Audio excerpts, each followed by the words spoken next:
E essa galera aí, tudo bom? Meu nome é Charlton Soares, sou professor de Geografia e hoje a gente vai aprender um pouquinho sobre os principais biomas do Brasil. O Brasil tem infinidade de biomas, mas a gente vai trazer aqui os principais pontos dos principais, que aí o principal do principal a gente sabe, vai cair no Enem.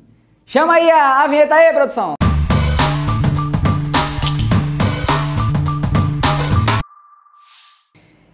A princípio seria interessante a gente falar da Amazônia. Falar dos biomas brasileiros e não falar da Amazônia acaba sendo um pecado.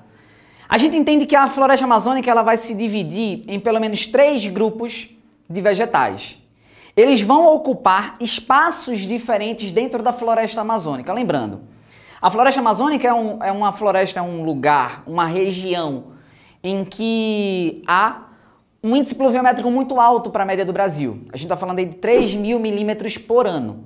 E isso, claro, a pluviosidade que cai na floresta, muito é produzida por ela mesma, uma vez que as próprias plantas da floresta amazônica ela tem folhas mais largas, é o que a gente chama de latifoliada. Então, quanto maior o contato da folha com o meio físico, né, com o sol, a gente vai ter uma maior perda de água através dos poros dessas folhas. Então a gente pode dizer que temos 3 localidades, né?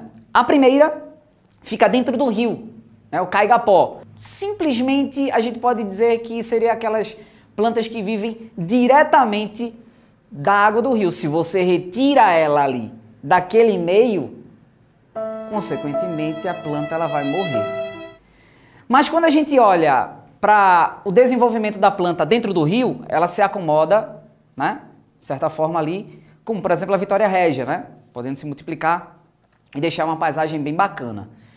O segundo grupo seria o grupo das plantas que ficam na margem do rio, né, o próximo à margem do rio, dentro dos limites, né, do leito do rio, é o que a gente vai chamar de mata de várzea. Várzea, a gente sabe que a gente tem uma estrutura de árvores, né, muito grandes na floresta amazônica. A gente pode encontrar árvores de até 60, 70, até mesmo 80 metros. As principais plantas que vivem na mata de várzea são as chamadas seringueiras, onde tem a indústria da borracha, né, durante um bom tempo. Ficou muito conhecido aí o seringal, principalmente pelo escândalo que aconteceu com a morte do Chico Mendes. A terceira forma, né, o terceiro substrato da floresta amazônica seria a mata de terra firme. Seria simplesmente aqueles vegetais que se colocam longe do leito do rio. Então a gente pode dizer que grande parte da floresta amazônica se coloca dentro dos rios. A gente está falando de uma bacia muito grande, é a maior bacia do planeta. Então a gente coloca aí 7.000 rios entre afluentes e subafluentes. Então, quando você se distancia de um rio, consequentemente você se aproxima de outro. Por isso que grande parte da floresta, ela se desenvolve, né, dentro dos rios. Tanto que a principal característica da floresta amazônica, ela vai ser chamada de higrófila, que são as plantas que vivem, né, naquela área de mata de várzea. Então a gente vai ter, dentro do rio, as hidrófilas, aqueles vegetais que vivem da água. Se você tirar, eles morrem. Tem aquela área da mata de várzea, são as higrófilas, grande parte da floresta amazônica. E tem as mesófilas, que seriam os vegetais que se colocam na área de mata de terra firme, ou seja, livre de inundações. Tá bom? O segundo ecossistema que a gente trabalha aqui vai ser o cerrado. Cerrado é conhecido também como a savana brasileira, porque tem características vegetais, né, vegetacionais e climáticas da própria savana africana. Só que, claro, com uma peculiaridade nacional, com uma peculiaridade brasileira.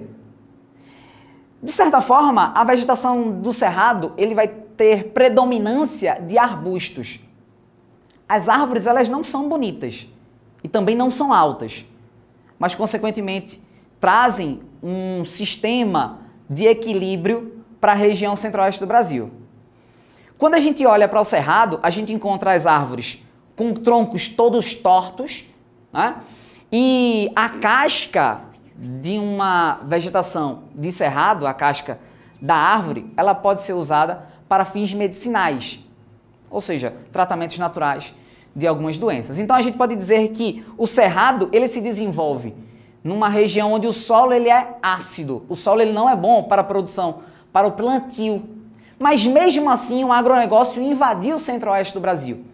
Claro, quando o agronegócio invade, principalmente com o produto soja, a gente entende que ali a gente tem o descampo, né?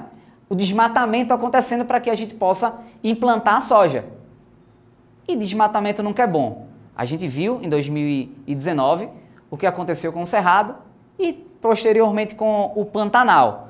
Então a gente percebe que há uma problemática na região por conta justamente desse desmatamento e das queimadas. É o povo limpando o campo para poder plantar e criar.